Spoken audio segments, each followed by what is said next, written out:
Moji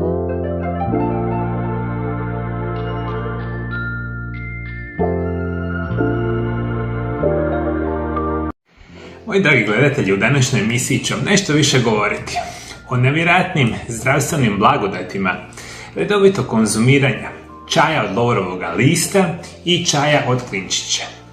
Jedno drugo su izvanredno poznati začini praktično tisućama godina unatrag, i ako pratite lijepo emisiju do kraja, na kraju emisije ću vam dati jedan izvanredan krasan recept kako ćete praviti čaj od lovorovog lista i samoga klinčića.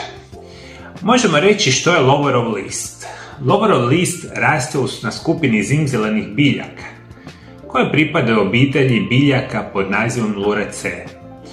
Ove biljke proizvode aromatične listove, koji se koriste u kuhanju i u druge svrhe, a turski lovor je najčešće korištena vrsta.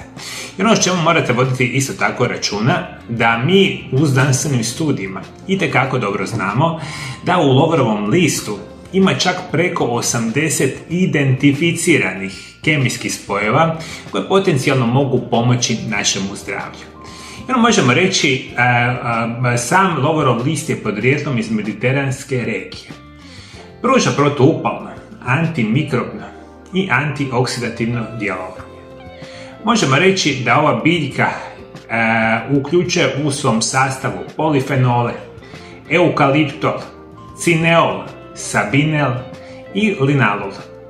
Lovorov list danas koristimo svježega, možete ga koristiti suhoga, imate kupiti dodatke prehrani, imate kupiti čajeve, tinkture, mnogo toga mi danas možemo raditi sa samim lovorovom listom. I sami spisi o datiranim situacijama kada su konzumirali lovorov list čak imaju u dnevnoj i drevnoj samoj Grčkoj. U drevnoj Grčkoj proroci su koristili lovorov list u obredima predviđanja budućnosti. Stari Rimljani su vjerovali, ako uvene lovor, da će vam se dogoditi velika nesreća.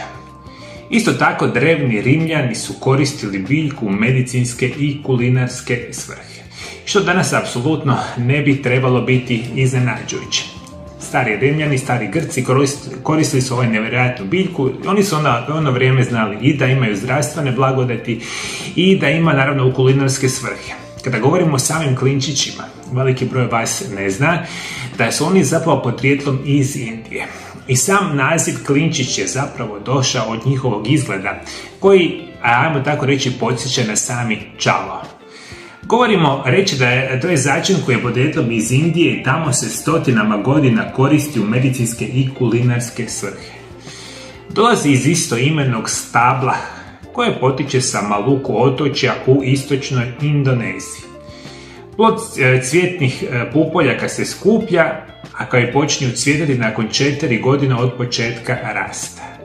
Klinčić ima latinski naziv je Signum aromaticum, a na latinskom se zove clavus, što znači čavao na koji ga i sami liči. I ono što nećete vjerovati, rekli smo, otprilike mi danas znamo da klinčić je negdje podrijetlom recimo iz Indije, iz tih dijelova planete Zemlje. Kako su se klinčići raširili praktično cijelom planeti Zemlji, bit će naravno ona prekooceanska putovanja.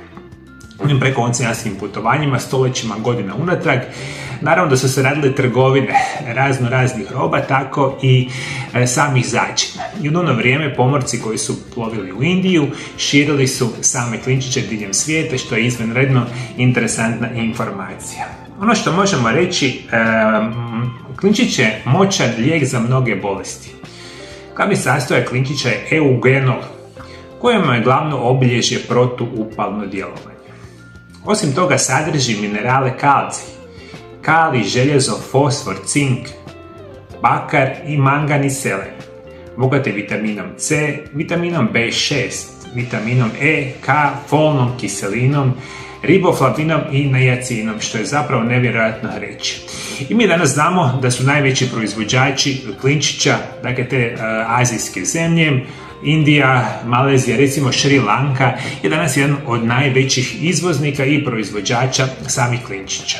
Jedna od interesantnih situacija, puno puta se osobe pitaju da li se klinčići mogu kao takvi suhi mali jesti, Odgovor je da smijete dakle konzumirati i same klinčiće onake kako jesu. Međutim, u malim ćete ga količinama najčešće samljeti i dodati jelima ili pekarskim proizvodima.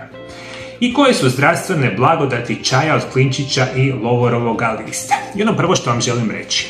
Vi kada konzumirate čaj od lovorovoga lista i klinčića, prije svega izvanredno djelujete na ove infekcije gornjih dišnih puteva. Prehlade, viroze, gripe, bronhitisi, upale sinusa, sve to vama može ići na puno bolju situaciju. Jer smo rekli da i klinčić i sami lovorov list imaju antivirusna, antibakterijska djelovanja. U najvećem broju slučajeva, i ovo je sad recimo vrijeme kada osobe tijekom specijalno jeseni i zime često oboljevaju od ovih infekcija gornjih dišnih puteva, slobodno konzumirate ovaj čaj preventivno, a ako imate problema, naravno da će vam pomoći i ovoga tipa. Apsolutno možemo reći da ovaj čaj podržava zdravlje srca i krvnih žila. Prirodno smanjuje rizik od krvnih ugrušaka, ateroskleroze i visokog krvnog tlaka. Na ovaj način sprečavate nastanak srčanog, moždanog udara, plućne embolije i duboke venske tromboze. Ono što prije svega morate voditi računa. Vi kada redovito konzumirate ovaj čaj, jako dobro djelujete na funkcioniranje vaše probave, što znači želuca, tankog i debeloga crijeva. Mi danas jako dobro znamo da ovaj čaj jako jedan lijepi i krasan način kontrolira funkcioniranje hormona u našemu tijelu. A ovo je specijalno bitno za one hormone koji izazivaju glad i sitost.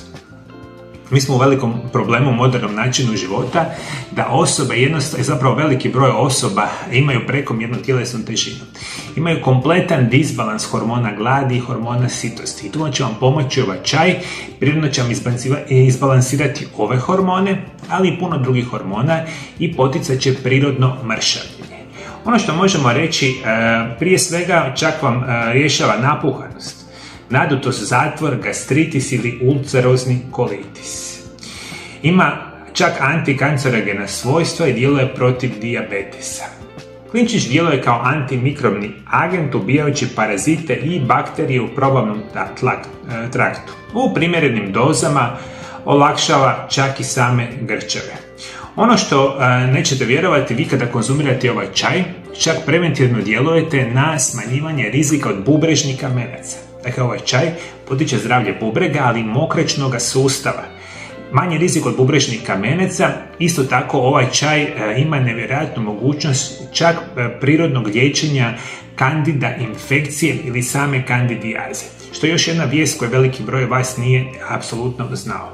Ono što možemo reći, još jedna blagodat ovog čaja je poticanje lučenja probavnih sokova, koji su izvanredno bitni za normalnu probavu. Lovorov list ima sličan učinak kao i metvica i ružmarin u pomoći kod probavljanja teške hrane poput mesa i sličnih namirnica. Ono što je nevjerojatno bitno za reći. Dakle, vi svi koji generalno imate problema sa probavom, rekli smo da će ovaj napitak vam pomoći i još će vam pomoći svima vama, a to je u najvećem broju slučajeva, jedete jako lošu hranu koja enormno opterećuje funkcioniranje vaše probave i vi ćete sa ovim čajem poboljšavati zdravlje probava, što je jako dobra informacija. I još jedna stvar. Veliki broj osoba danas pati od onih bolesnih zglobova, artritisi, artroze, leđa, kukova, koljena. Vi sa ovim čajem preventivno djelujete da te artrotske promjene se smanjuju, čak možete jako dobro djelovati na funkcioniranje i smanjivanje bolova, upala ukočenosti. Dakle, bolesni zglobovi, ovaj čaj vam itekako može pomoći. Čak sprečavate i samu osteoporozu. Ovaj čaj ublažava zubobolju i bolne desni zbog svojih protuupalnih svojstava. Ukoliko imate bolesne desni, pokušajte malo grkljati čaj u ustima i ispljunite ga. Mogu vam olakšati tegobe. Ovaj čaj će vam osvježiti dah i pomaže vam ukoliko imate kožne bolesti, poput akni, recimo psorijaze, dermatitisa, upravo zbog svojih antibakterijskih, antivirusnih i protugljivičnih svojstava. Mislim, ovaj čaj ima još puno drugih zdravstvenih blagodati, međutim, htio bih vam dati jedan krasan recept kojeg vi možete konzumirati ovaj čaj redovito, pa sve ove blagodati će vama biti na dohvat ruke. Prije svega razmišljajte da u 250 ml prokuhane vode dodajte 3 suha lovorova lista, dodajte 3 klinčića, 1 malu žlicu ceylonskog cimeta. Sve sastojke stavite u prokuhanu vodu i pokrijte sa poklopcem. Ostavite 7 do 10 minuta.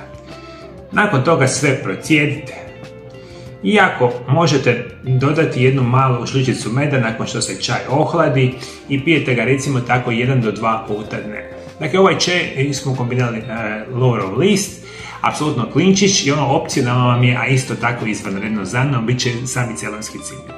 Pijete ga recimo 2 tjedna zaredom, 1 do 2 puta dnevno i za veliki broj osoba ovo je izvanredan način poticanja zdravlja.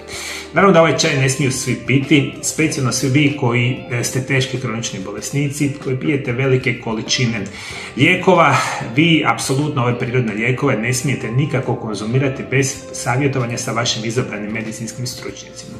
Međutim, svi ostali uživat ćete u blagodatima ovoga nevjerojatno krasnog ukusnog čaja. Moji dragi gledatelji, da li ste ikada pili ovakav čaj, možda ste vi osjetili neke blagodati zdravstvenog tipa koje ja možda nisam nabrojio, pišite, komentirajte dolje ispod video zapisa. I ukoliko želite pomoći više osoba diljem svijeta, ovaj video zapis podijelite i vama najbližim osobama jer na taj način širimo dobre vijesti i informacije koje bi mogli pomoći značajno većem broju osoba.